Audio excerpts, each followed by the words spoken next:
bring him his picks, and we'd watch him at lunch. So when we were having lunch, that's when we screened the movies and kind of decided as a group. Originally we would just at lunch, we just take the movies out of the box cold and watch them and watch 15 minutes and riff on them as we're watching them and say, hey, that's pretty funny, let's just do this movie. And with the movie Side Hackers, we never got to the horrifying rape scene. and as bad as any movie we did, we never wanted to do a movie that had horrifying rape scenes in them. So we actually cut that scene out of Side Hackers. But then from then on, we decided we have to someone has to watch the whole thing. And they were like, well, who here on staff is really good at watching TV? Oh, Frank. So how is it you have this particular job for 5 years and you're not associated with a killing spree of any sort?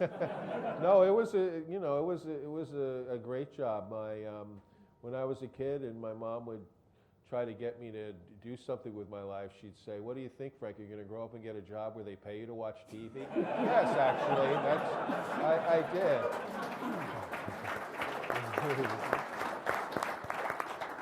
So what discoveries Joel and Trace, you obviously were there at the beginning, KTMA, when no one has established movie riffing as an art at this point. You're really the first guys out on this particular field.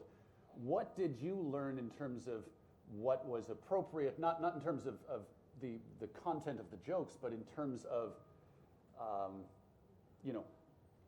filling the space in a film, in terms of when was it appropriate to riff, when was it good to hold back, and then maybe to take that a step further, did the idea of what should go in those spaces change as time went on? Yes. Thank you. John? Well, in terms of what I just said, I forgot to add that when choosing a film, one thing is a film with a lot of dialogue in it, with a lot of voiceover narration, was not a good pick for us. So, because we found that if you riffed while someone was talking, the joke didn't land as well. Even if it was a funny joke, it was better to wait till they were finished talking and then have your joke. And actually, in terms of the kind of thing we did, it was kind of interesting. Very early on, I think in the first season, before I was there, Dan O'Shannon, who currently writes for Modern Family and at the time was a writer for Cheers and has written for a million great shows, he was a fan of the show, and he wrote a letter saying, don't do riffs that anticipate things, because your characters are supposedly seeing this movie for the first time. So if you, I guess there was a couple of jokes where you, well, I sure hope he doesn't say that. Yeah, that was in Black Scorpion, because we anticipated they show a baby, and there was something like about baby tracks. Yeah. And so he pointed that out, and we didn't use it very much, but a great note that from then on we go, let's not do that, because it suggests we've written this, and that's the illusion, is we want people to think we're just watching it. Yeah. Now imagine each of you probably has a horror story or more about having to make, comedy gold out of cinematic garbage. I'm sure there were some films that hurt more than others. But I wonder... Manos, yeah. But all the hurt of Manos doesn't count, because we can just say Manos and people get excited.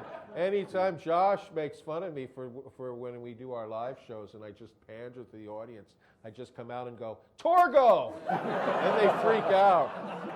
So we've more than made up for it in terms of what we've gotten back from Manos. Has been pretty amazing. I do have to say, I do have a memory of writing Manos, and that was one where we was deep into, maybe the third or fourth season, right? And so we were really good at this thing, like a movie comes in the front door, and by 8 days later, we had a Mystery Science Theater. We did it really fast. And I remember Manos, and I remember sitting in the writer's room, and I remember saying, wow, this really is like the worst movie we've ever done. And should I say anything? Like, is it going to like spook the writers? Is it going to affect what happens? And that was just an idea that went through my head. But also with Manos, I think it's really curious because it's not the funniest riff, I don't think. I think there's something about that movie that's just so strange, and I think that speaks a little bit deeper to what Mystery Science Theater may be about, which is just you've never, in society we're so used to knowing what a movie is before we go in and see it. It's sold to us. But with Mystery Science Theater, you didn't know what you were getting. Mm-hmm. It was like there's a haunted house in your neighborhood, and you don't know what's in there, but these guys are going to come with you.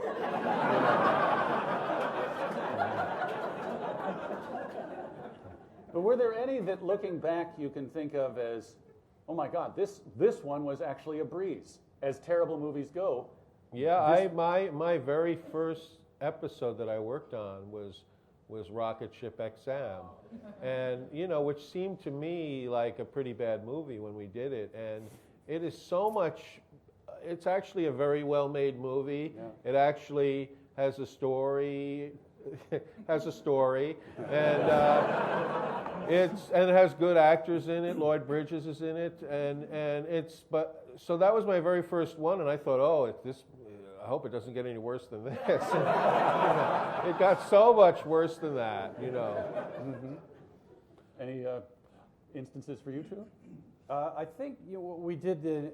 Was it the Incredible Melting Man or the Amazing Melting Man? He was melting. I don't remember if he was remarkable or mundane. I think that's where I was starting to feel burned out, and just looking at him melt next to a garbage can was kind of how I felt. Spent, melting.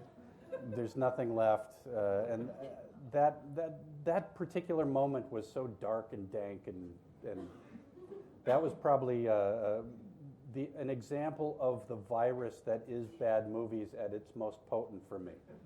A unique strain. Yes. I see. Joel, what about you? Were there any you could look back on and think, that should have been dire, but it wasn't?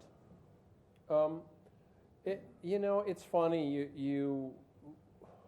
The way I'm just so grateful the way it evolved, because again, it was like I said earlier, we didn't have anything to compare it to. Mm-hmm. And what was also really funny for my friends in Hollywood who were working on legitimate shows, they really didn't look at Mystery Science Theater like it was a real show. It was a movie with guys saying stuff, so it didn't have, when you talk about comedy gold, you don't go in trying to write comedy gold. That's the thing I kind of want to stress more than anything. Maybe now you might look at it and go, wow, that's really funny, but if you think about it that way, you can't do it. You're putting too much stress into the mix. And we were just trying to be funny and amuse ourselves. We didn't know you were all out here. There was no internet. We'd get a little mail every now and then. We'd get good press every now and then, but there wasn't this thing like it is now. We can look at it backwards. So I just want to preface that when you're doing something creative or you're trying to be funny, if you are interested in getting into this, you got to find ways to keep the stress off. And so that's the way to do it, is just kind of not care too much. And then good things happen, especially if you're with the right people. Absolutely. I don't know if you'd like to watch some clips from various experiments. Okay. I'll give you a little preface here. We showed up last week at the museum with one of those wheeled suitcases full of DVDs, and I handed them over to the museum and said, "This is the running order." And then, unfortunately, the uniformed attendant dropped them. So they may not be in quite the order we imagined, but I realized that won't matter. It will not make less sense by virtue of the order in which they appear. I don't know if I should say this or you should to John Trace. How to set up the movie clips. Who will ask him to push the button? That is a copywritten slogan of Best Brains Comedy Central and HBO Downtown. If you could put some pressure on a device that would initiate the playing of that, I can avoid any lawsuit.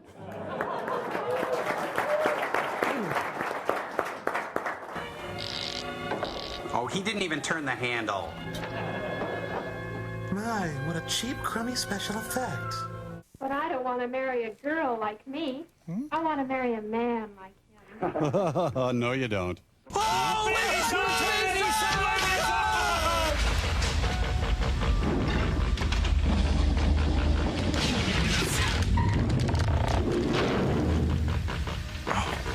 Oh, look, that can't be right. Is this a junior jumble? Look out, Santa. They'll see you. Well, that's the last thing they'll ever see. Why, of Congratulations, you're 1 second into the film. I'm Eddie Crane. I called before. Oh, yes. Mr. Bayless is expecting you. I'll tell him you're here. These smelly hoodlums are here. Eddie Crane is here, Mr. I think the movie's going really well. Ray Davies? What happened to my uncle? What happened to your pants? What's so scary about an alien that looks like the mascot of a college football team? He must be from Texas A&M. I must increase my bust. The bigger the better, the tighter the sweater, the boys depend on us. Hey! Is this the end of the film, Joel? I think it is. You ever had a deja vu, Joel? Huh? What? Is this the end of the film, Joel? I think it is. You ever had a deja vu, Joel? Huh? What? Here's the windup and the pitch. Werewolf? No, werewolf. Where? Say it. Oh, great. E.T. calls, we come, and he's not here. Hey, Yertle, you left your shell in the ship. This is the song written for the train chase. This is the chase, Rocky and Ken. He tried to kill me with a forklift. Olay! It will benefit all of us if you cooperate. Do you understand? No, none of us understand. We don't know what you're saying. Understand you. Ladies and gentlemen, Miss Diana Ross. Look, it's the Bengals. And the John Birch Society meeting comes to an end. Hot Wheels. Some little boy is going to be very upset. There. That's just to show you I can do it. Oh, I'm sorry. It's my line. I'm still working on my blocking. Excuse me. I think that's Doogie Howser, all grown Huh. Folks, we'll start the movie as soon as our ride gets here. Well, would you look at that? They dyed the river green. Dick Daly. Can't drop an atom bomb on Chicago. Sure you can. Washington has given me authority to do just that. Andrew Jackson. Old Hickory. I phoned the company line.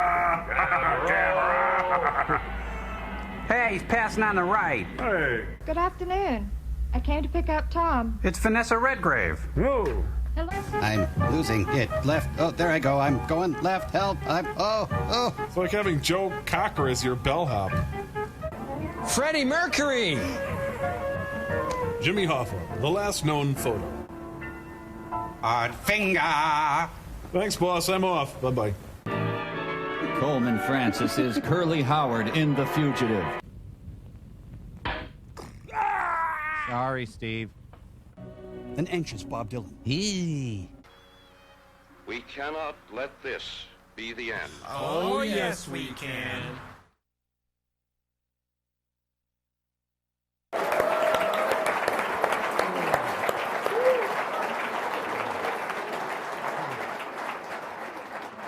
I know, obviously, it's been 15, 20, 25 years since some of these jokes were written.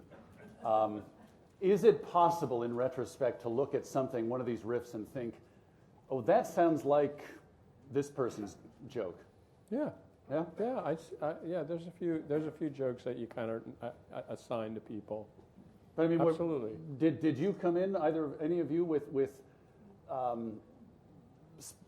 I don't know if specific ideas is the right term, but were there things you'd look at and say, oh, well, so-and-so clearly would have made the reference to a woman looking like Andrew Well, Jackson. when we, after we riffed on the film and wrote and typed in all of the many comments that we made, like for each moment where there's one riff, there were maybe 5 or 10 that were pitched over the course of 2 riffing sessions, 2 writing sessions riffing the movie. And myself, Paul Chaplin, Mary Jo Peele would each take a section of the script and assign the lines to different characters. And for me, that was a very just instinctual thing. You would just look at the joke, you go, oh, that's a funny joke. That's the one I want to put in the script. And then you would just hear in your head who you just hear who that sounded like, and you would put it in. And there was never any sense of, well, Servo just had a line, Crow just had a line, so now Joel has to have a line. It was more organic than that, although it usually just turned out that everybody got an equal amount of lines. But you would just kind of hear in your head, who does that joke sound like, and then you would just assign it to that character. Sure. But was there anybody, for instance, who would lean on putting in references to sport figures or references to one Dead thing Bud we Williams? one thing we did have is kind of a rule that we didn't tell people who wrote what. We would always go because there were certain people that were trying to profile who wrote what, like you're doing. And we just always said it came out of the writing room, and that kept everything flowing because every riff came from like 3 things people said. And I think Frank talked about a really important part of it is one of the secrets of movie riffing is its volume. It's like you don't go, oh, we've got a line there. What's the funniest thing we can put in there, everybody? It's not like that because that's stress. Mm-hmm. What we did instead was just watch it, and then we all yelled out stuff. We all had an idea. Somebody would make somebody laugh, and we just kind of build it from there and then write those down. And so it was kind of like the reverse of, I think, the way people think we wrote it. Well, and the beautiful thing about your show, and just the format of it, is that you have room for, a couple of 100 jokes or riffs every show. 700 or 800. 700 or 800. It's been clocked. Okay. But I mean, that in turn, I would think there can't really be anybody getting proprietary or jealous in a writer's room when you realize virtually every single opportunity to tell a joke is going to be used. It's true. You just need to fill a show each time, so it's a lot of work. That's what we focused on more than anything. I will say that the sports references were not from me. I was in Las Vegas a few years ago for an event with 2 other distinguished alumni, Mike Nelson and Kevin Murphy, and we were saying our goodbyes, and I just kind of innocently said, hey, you know who lives out here? Dick Contino. We should call Dick Contino. The Pants Up guy. Pants Up, yes. Yeah. Hike Your Pants Up, the star of Daddy-O, and a co-star of Girls Town with Mamie Van Doren. And the subject of a James Ellroy novella called Dick Contino's Blues. And I have to tell you, and in that I interviewed Dick Contino for the Tribune some years ago, and he seemed totally fine with the Hike Your Pants Up song. This is the first I've ever heard that he was even aware of. I think he thought it was a hoot. I mean, that's great. That's a great relief. Especially after the Elroy story. Yes, How could you talk to Joe Don Baker for it? I'll tell you, one of the neat aspects about the DVDs that Shout Factory has put out in the last few years, and they've done a tremendous job. Yeah, absolutely. Let's give them a round of applause. Yes.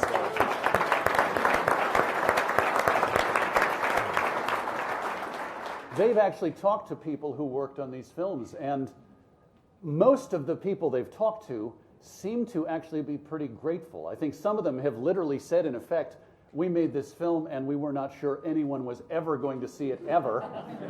But thanks to Mystery Science Theater. Joel and I, on Sabrina the Teenage Witch, we both worked with Robbie Benson, who directed many episodes of that show. And we did a film with him, City Limits, I think it was. And we were kind of nasty to him in that, too. And he was, like, totally cool about it. Like, he thought it was hilarious. You know, he was, like, really nice to us about it. This is probably a question you've been asked many, many times. Have there been, what has been the typical reaction when you've encountered someone who was involved in these films? Well, the first guy who got in touch with us was Miles O'Keefe from Ator from Cave Dwellers, and he loved it. He was just saying, "Oh man, I've been waiting for somebody to do this so long." and he was very generous, and he said, "If you guys come out to LA, I want to hang out with you." And we were like really intimidated because he's like a muscle man. What would that entail? Like hang out where? Like I'm picturing Malibu would be my guess. Yeah, and do we have to take our shirts off? But he was the first guy, and I think he kind of set the tone and kind of showed us that, hey, this was like 4 days out of somebody's life, to make these movies. So they And Beverly Garland was very cool about it. Yeah. She and that was a thrill for me because I grew up watching her on My Three Sons, and I was always in love with her. And she was so sweet when I met her, and said how funny she thought it was. So that was really great. That's wonderful. Now, I know each of you left the show before its end. I don't know if you feel like talking about those circumstances or Could not. we have someone bring up the can of worms?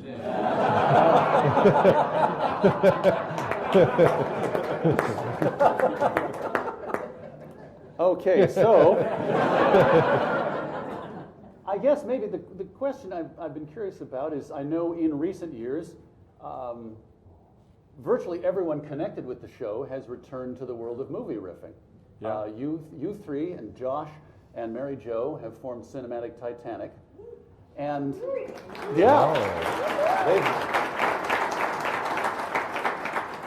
they've done wonderful work. Some of you have gotten to see them live. And I know... Thank you, 8 people. But I guess I would be curious to know if leaving the show had been intended as a break from riffing. I mean, if you'd really felt like that has played itself out and I need some time away, or was it, I know you've talked, Joel, you and I have talked about some of the business differences that led to your departing the show, and I don't want to rehash those. But come on, let's do it. I'm ready. I think we should each talk about it because we each did for different reasons. So I mean, if you, Frank and Trace, I mean, I think if you feel like it, I'm happy to. I think it. Do you want to or not? Could I have my liquor tray brought up? And then we can start. Well, Joel, let me ask you this. I know. Again, I've talked about it so much. I don't it's want to so rehash out there that I'm not really worried about talking about it. If you want to, I'm happy to do that. It's part of the story. Sure, I know. I understand that really one of the things that broke the camel's back in your case was the insistence on doing a Mystery Science Theater 3000 movie. No, that was not part of it. That's not it. No, okay, let me just reiterate that. We all thought it was a great idea to do a Mystery Science Theater movie. We all spent a lot of time working on it. It made a lot of sense. We made 22 episodes a year, and why not make one really funny one and get rich? And, so we were all on board. We spent a lot of time in working on it, developing it, figuring out how we would translate a show that is already 90 minutes long, already has the word theater in the title, into a movie. And if you can imagine how nuts that is. But anyway, we just spent a lot of time figuring out how we'd do that, how we would go ahead and do that. But yeah, we just had a breakdown between Jim Mallon and I about how that would be done and what was the best way to do that. And so that really was it was more political about who was going to do what, and then I was frustrated about that. I didn't feel Jim wanted to be the producer and the director of it, and I was kind of like, God, how do we break this apart in movie terms? Because we're like an ensemble. Who's like, do we have one writer? Do we have all of us write? How does it all work? So I was kind of like not liking where that was going, and that's when I kind of started to feel like I wanted to leave. I just felt kind of like it wasn't happening. forgive me for asking this hypothetical question. If that hadn't happened, could you see yourself being like Svengoolie or Ghoulardi and being the guy who riffs on movies for the 10 years after that? I think I still would have swapped in a new guy. I just think that everything has kind of a life to it. I kind of believe in like doing things for 5 years or 6 years. I just don't think that, I didn't feel like really being that guy to do it forever. There's always that thing in comedy where you don't want to be holding the bag when everybody catches on you're not funny anymore. You know what I mean? So I was kind of the mind like, well, this thing's working, why don't we put in somebody new? I don't have to be the guy. I'm really proud that I'm the creator of it. Mm-hmm. And that was another like kind of frustrating thing, was I felt like Jim was saying, well, if you're not on camera, who are you in the context of the show? What will you do? And it was like, well, I'll just be the creative guy, I'll just work on that. But that kind of offended me, and so it kind of decayed from there, I felt. But that we just had a kind of dysfunctional relationship that I just think was not likely to succeed when I look at it. So I think that's kind of it. Not that it was contentious, but have you seen Who's Afraid of Virginia Woolf? Don't talk about our film, Martha. Yes. It's true. Well, now, Frank, you had left the next year. Forgive me, I don't want to turn this into a therapy session or anything like that. Too late. Oh. I actually, I was very weird in that I left under amicable terms. No, I just left like after 5 years, and it's kind of an answer to your question about did you not want to do movie riffing anymore? It's not that I didn't want to do movie riffing anymore, but I was really just ready for a new challenge. Like I had done it for 5 years, and I was really anxious to go out to Los Angeles and see if I could work on other shows, and just kind of see myself as a professional TV comedy writer who could work on a lot of different shows. That was kind of always a goal of mine.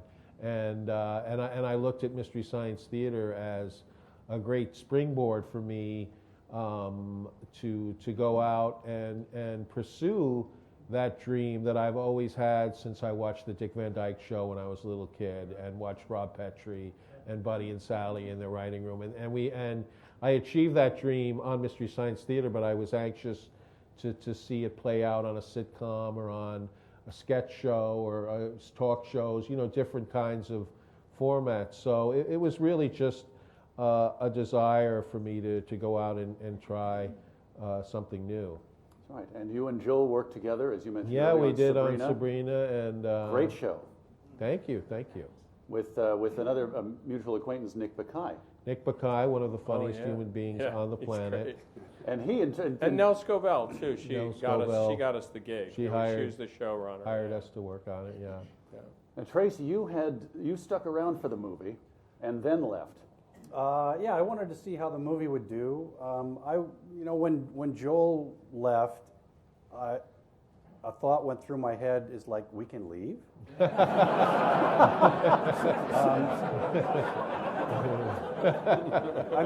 It was such a great job. We got to, like Frank said, watch TV as a job and have a great deal of fun with our friends, just joking around, and it was a dream job. But sometimes those dream jobs become, someone described it as a velvet coffin. And it was clear that there was not going to be any other development going on with this company. What we could do was Mystery Science Theater, and that was frustrating. And Joel leaving put the idea in my head that I could, but then I wanted to see how the movie came out, how that process worked. And I left under kind of less than amicable. And did not have anything else to do after that. But I was at a point where I could not stay there and sustain any kind of, what is that thing called? Soul? Oh, yeah. Well, I'm glad I could bring you here to ruin your afternoons. But I also went out to Los Angeles and without any, job opportunity or anything, and then got into the community with Joel and Frank. And the first job I got was given to me by Josh. That's right, America's Funniest And Home he hired Videos. me to be on America's Funniest Videos, which was more movie mocking, and which he knew I could do. And I did that for 9 seasons, which is a really long run on a television show. It is. And I'm very grateful to Josh for that opportunity. And then met Paul Feig through Joel, and Paul brought me on to do a role on Freaks and Geeks. And yeah. So it was all fans or family of Mystery Science Theater that I got every job in Los Angeles from. It's beautiful. And then, how did Cinematic Titanic come to be? Well, I think when we were in LA, we started thinking about, wanting to come back and do movie riffing, and I think that there was that project. Remember that thing where we were going to do? It was almost like we were going to. It was about local TV. Oh, right. But Josh and Trace and I were going to basically recreate 6 hours of programming of a local TV station in the Midwest with the storm warnings and the local weather and all the things that were going on. It was kind of like a parody of like the kind of TV channel that might be in Rhinelander, Wisconsin. It would be an evening of television, watching television. Yeah, a whole evening, like 6 or 8 hours, and then within that we had a commentary track that we were going to do. You know what I mean, along with it. So that's when we were moving back around towards wanting to do movie riffing again or commentary. And so that was probably 3 years before we actually got going. And then we were all in LA except for MJ and Mary Jo, and so we just Frank was there, Josh was there, I was there, Trace was there, and that's when we started and did our first. It was really interesting the way it worked out. We did a studio show. We taped our first episode, but that weekend we went up to ILM and did a live show at Industrial Light and Magic in their premiere theater, and we found that performing live really made us funnier. We worked harder. We brought more bits to it. We got so many new ideas just performing it live that we went back and dropped in a lot of new jokes into the show we had just recorded. So that's when performing movie riffing live and became a really big part of Cinematic Titanic. And from that point on, we started to really think seriously, like, doing it live's like the state of the art of movie riffing. And in fact, as I understand it, this is the last year of the never-ending tour, as Bob Dylan would call it. Yeah, our last show's New Year's Eve, right? Yep. Is that how you say it? New Year's Eve. At the Keswick in Pennsylvania. Yeah, Philadelphia. Just outside Philly.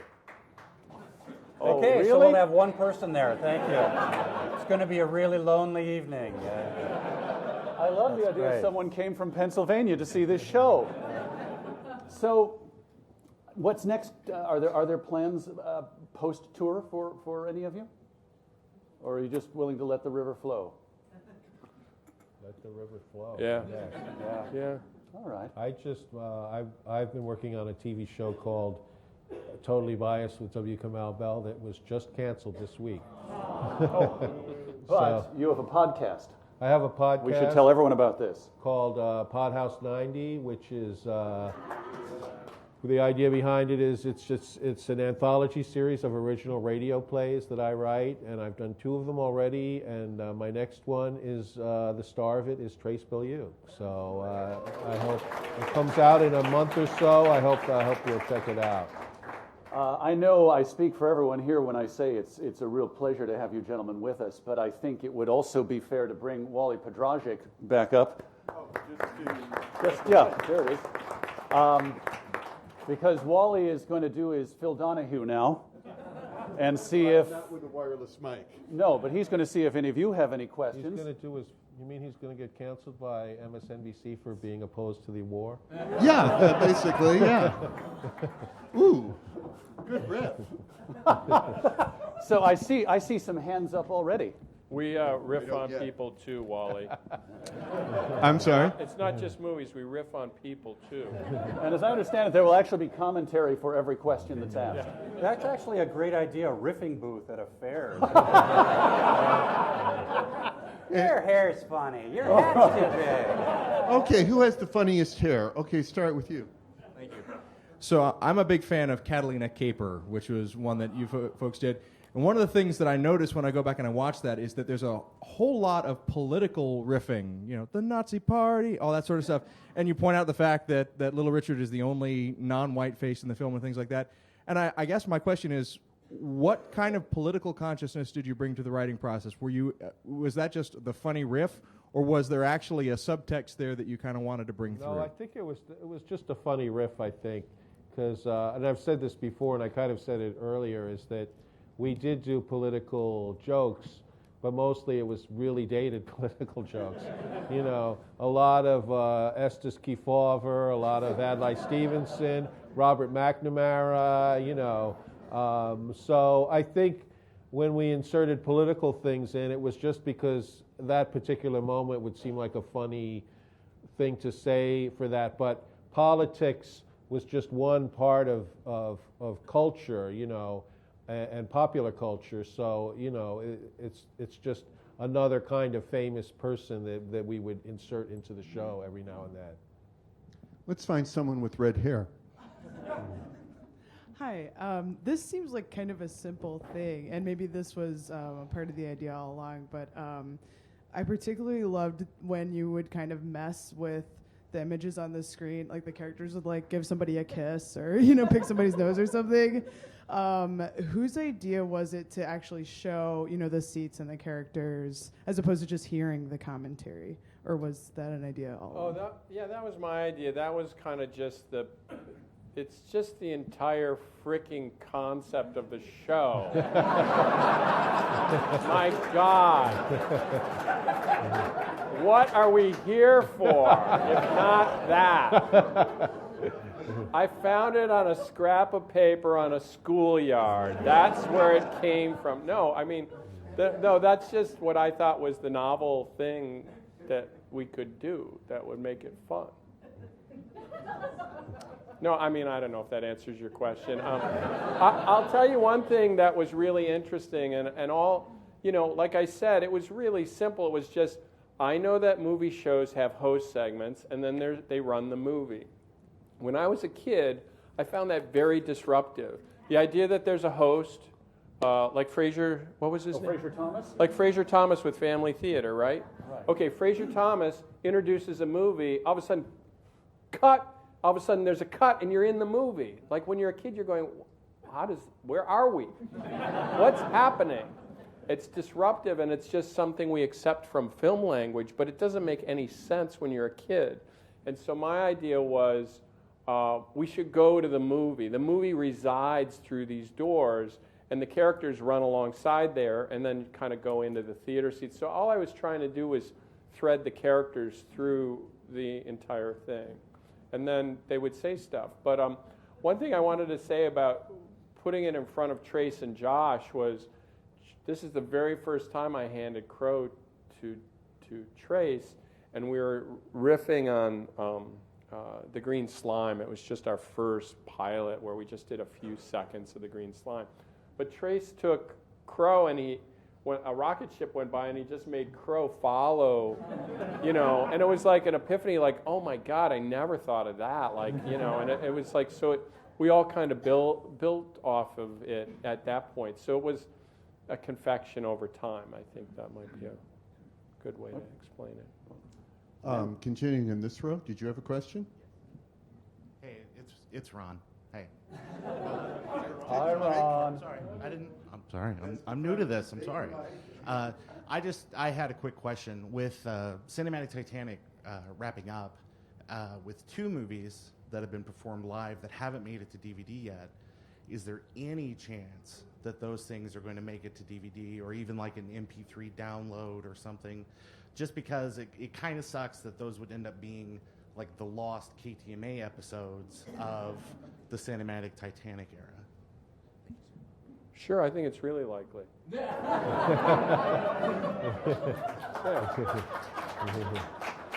We're not going to favor just the center. We're going to go left and right. You're in red, so how about you? This is specifically for Frank. I know you worked on... Well,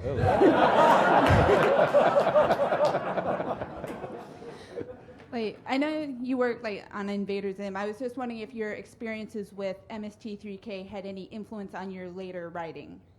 Oh yeah, I think it did. Maybe not in conscious ways, but I think just the muscle that I developed from riffing on movies and coming up with jokes constantly.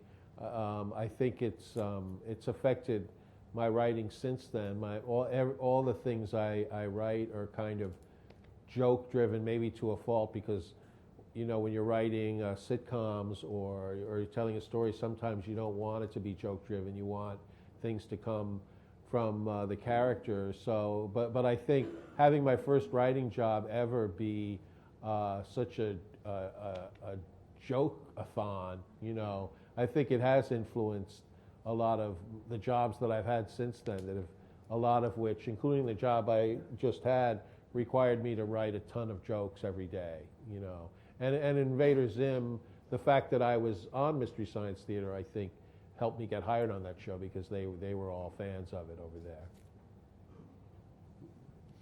there. We have a next-door neighbor. And this kind of goes after an earlier question. As mentioned, Joel in particular really liked to get up and mess with things on the screen. Logistically, how did that work? Were you actually seeing a projection while you recorded it, or did you have to do some other way of lining your hand up with It was incredibly wonky, the setup we had. There was styrofoam from sheet styrofoam for insulating your house, cut in the scallops for the theater seats. That sat there. Trace was on the floor to my right in a like a beach lounge chair, right? Yeah, we cut the legs off of an outdoor chair. Yeah, and then Kevin was laying over here on the other side. But that's just because they were both drunk. Right. And this wasn't even during the show, which was weird. It was at your house. It was at my house. So then try to imagine that setup. The other thing was we were hardwired. This is we had rigs like this. So there's wires going everywhere. There then was a monitor, which wasn't even like a flat screen, but a big-ass square box. But it had a time code running.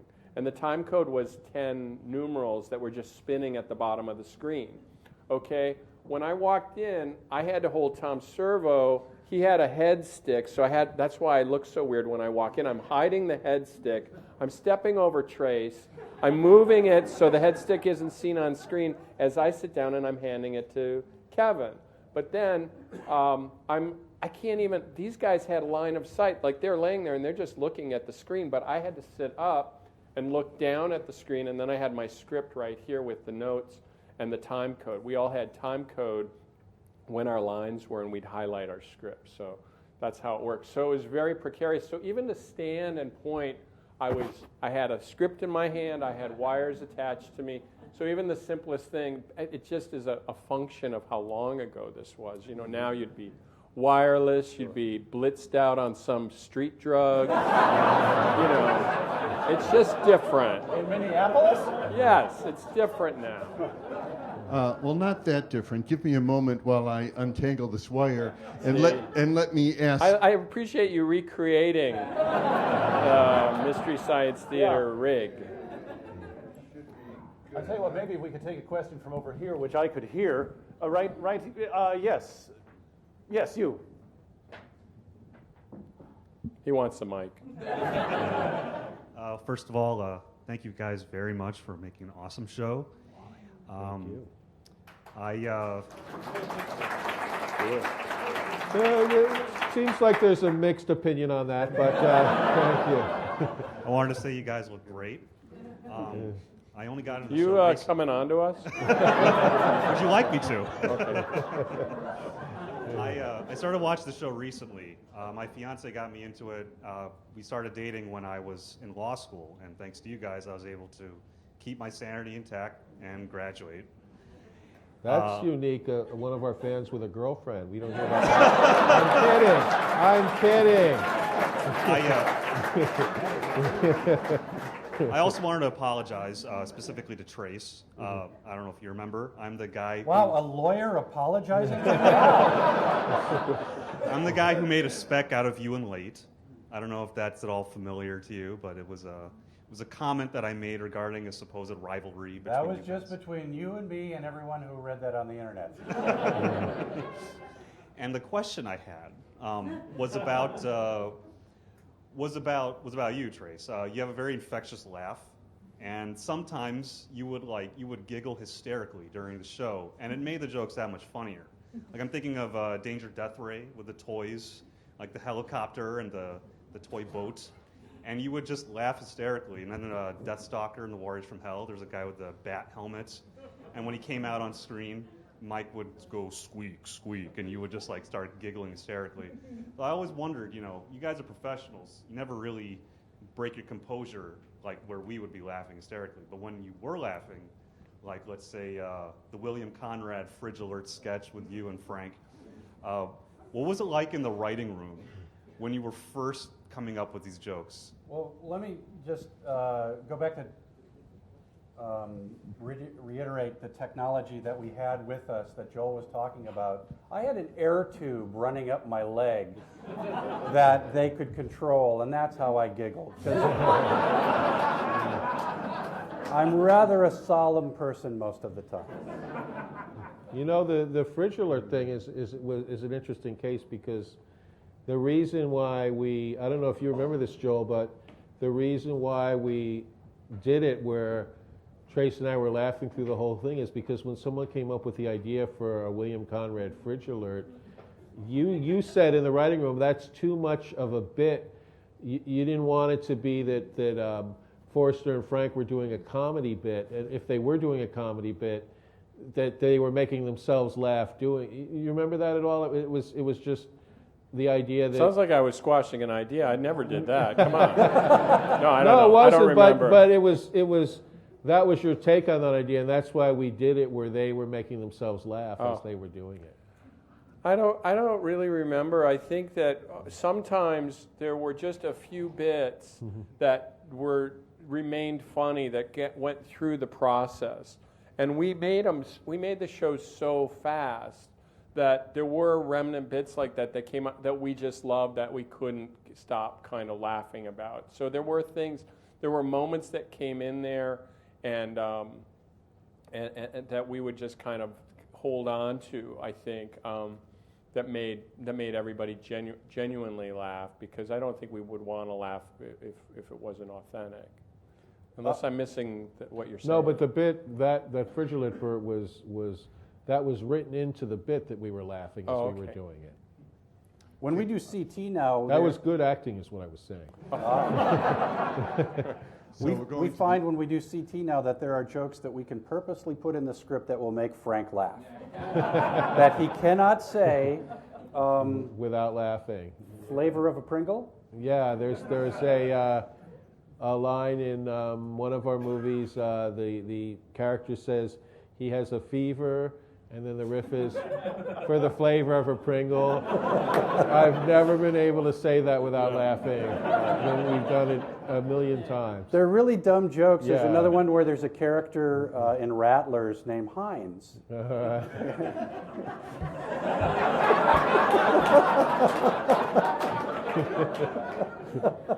And what's the riff again? He says the character says Heinz. And you say, get the 57 cents. Well, I find that anything, and this is true, anything that would have made me laugh when I was 3 years old kills me today. So we're here on this side of the stadium.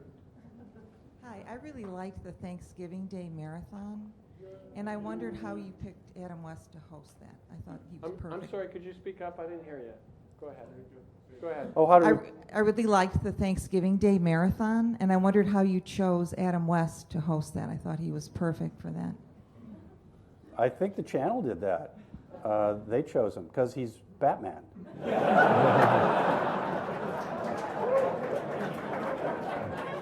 That was after my time, I think, but the episode we did, or the Turkey Day Marathon we did, where you and I were hosting, having people over, we had Jack Perkins over, and that was like one of my favorite things that we ever did, as like in terms of host segments. We have a young man here. I wanted to ask how old Crow is. How old Crow is? How old are you? That's how old Crow is.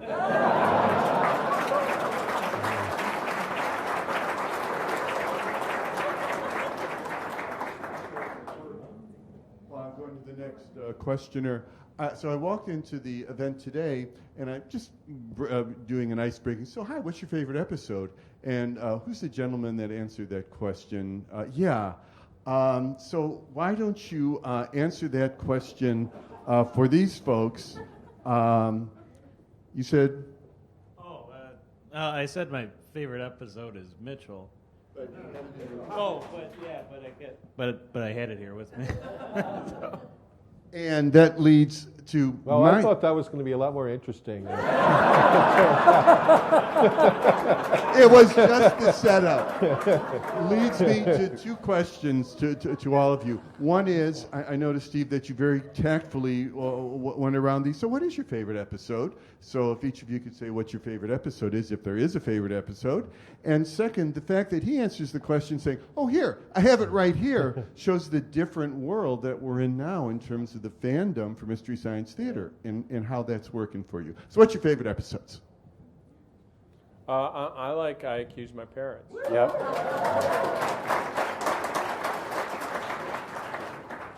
I like Skydivers. I like a lot of the shorts. I Accuse My Parents. Here Comes the Circus. A Date with Your Family was pretty great. Date with Your Family. Those were just all so great, and the Prelinger Library was the source of those, and they're just perfect length of time for that, and so bombastic in their view of America. I wanted to say, too, about Prelinger Archives. All his movies are available online. He's got like 30,000 short films at archive.org. If you are interested in getting into movie riffing, it's a really great way to start. Seriously, it's like they're really a great way to get into movie riffing. It just works really well with those. But I always encourage people who want to start movie riffing to look into the archive there. I'm sure we've all seen things like Everything That's Wrong with Skyfall in 2 minutes or something like that online. How do copyright issues affect something other than an ancient library? In other words, how easy is it to riff about, for instance, the latest Lord of the Rings episode, the Hobbit episode? In other words, can you? Well, I mean, obviously they do that with riff tracks where they just do, you don't see them. Do you know what I mean? You just hear their voices. They do an MP3 of their voices. Mm-hmm. So that is a workaround that they do. But if you were to license the movie to do Mystery Science Theater, I would guess it'd be in the millions of dollars. Yeah. But also, I think that even if you could afford to riff a movie like that, a lot of times I think the studios would probably say no anyway because they're very protective of the brand of that they have, and they don't like smartasses coming in and officially making fun of them. I think in the future, when we are heads in jars riffing on these movies, then we will be doing Lord of the Rings. Hello, guys. Hey. Thanks for coming out here. We all, love you here, and we want you to come back anytime. What are you, the leader of the group? Yes, man? I am. Well, Yes, who I am. appointed They you to? You're the kind of person that says it's all good, right? Thank you for absolving us of everything bad, right? Well, thank you for that. No, I'm sorry. Do you guys have any favorite obscure riffs that maybe nobody got, and maybe you want to clear the air of what you meant? Oh, obscure riff. Oh, it's impossible to tell who got what. You know what I mean? It's really impossible. I think that one of the things that was an unexpected reward of doing Mystery Science Theater, to just about any joke or riff we did, there's someone who comes up and said, "You blew my mind when you said, think about it, won't you?" You know, like father, like son. Like they just went, well, you know, it was crazy. So it was very rewarding to do I can't even imagine an obscure reference that someone didn't pick up on. So I think it just was the inverse of that, where it was very rewarding, where people just, it kind of knocked them out when it happened to them. I think it felt for people that they had, like there were jokes that were just for them, you know, because they thought, I thought I was the only one who remembered that commercial, and then we're doing a joke on it. And I think that's part of, the kind of personal connection that fans have with the show. I remember the very first show I saw, Untamed Youth. It begins, for those of you who have not seen it, with a young man running across an empty field. And he's looking over his shoulder as though he's being chased by someone, but they're not in the shot.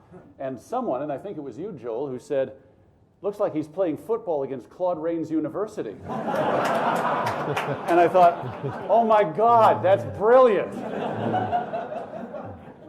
That's, of course, a reference to Claude Rains in Casablanca.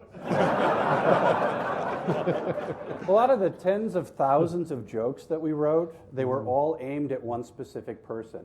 So if you haven't gotten your joke yet. And I've said this before because it was my favorite letter that we ever got back when people used to write letters. There was a riff in a Gamera movie where Gamera comes out, and the riff is Gamera is back and Garson's got him, which is a reference to an ad campaign for a Clark Gable movie in the 40s. And someone wrote us a letter that said, "Are you guys really old, or do you just read a lot?"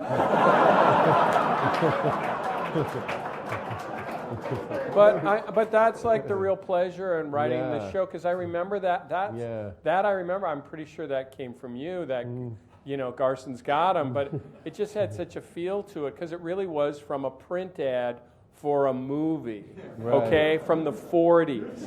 There's nobody who's going to know that, but so I think that was really one of the fun things, is to just put that seasoning in there that amused us. And what are the chances? But we got this whole movie to fill. We got 2 days. Let's get going. Well, and that's the beautiful thing about the environment you created. And I've had occasion to work in environments like this, where it's like you can't make any mistakes. You know, you can do things that don't pan out, but everything is permitted at the initial outset. That was like the secret of it. We never said no. You know. And I think all of the great comedy shows, whether it's The Simpsons or SCTV or Monty Python, I really think, and Mystery Science Theater was the same way in terms of they were just making themselves laugh. They were writing stuff that they think is funny, and we're hoping that the public would think is funny. And I think that's the best way to make comedy is to just trust your own instincts about what is funny, and just hope that the public agrees with you. Good night, everybody. Actually, one more anyway. This will be, I don't want to put too much pressure on you, but this will be the last question from the audience. It's got to be super funny. It's got to be really good. Give them something to riff on. We want to go out like on a real high note. So, go ahead. So, go ahead. Now I don't want to. Well, Joel, this question is specifically for you. And now we know it won't go out on a high note. Trace and I'll just leave, okay. There may not even be a story behind this, but a few years ago, I found out that you were up for the role of Philo in Weird Al Yankovic's UHF. We can't be ending on this fucking question. But if there's not... We can't be ending on this question. It's a stupid Weird Al movie, and you're asking me if I was up for it?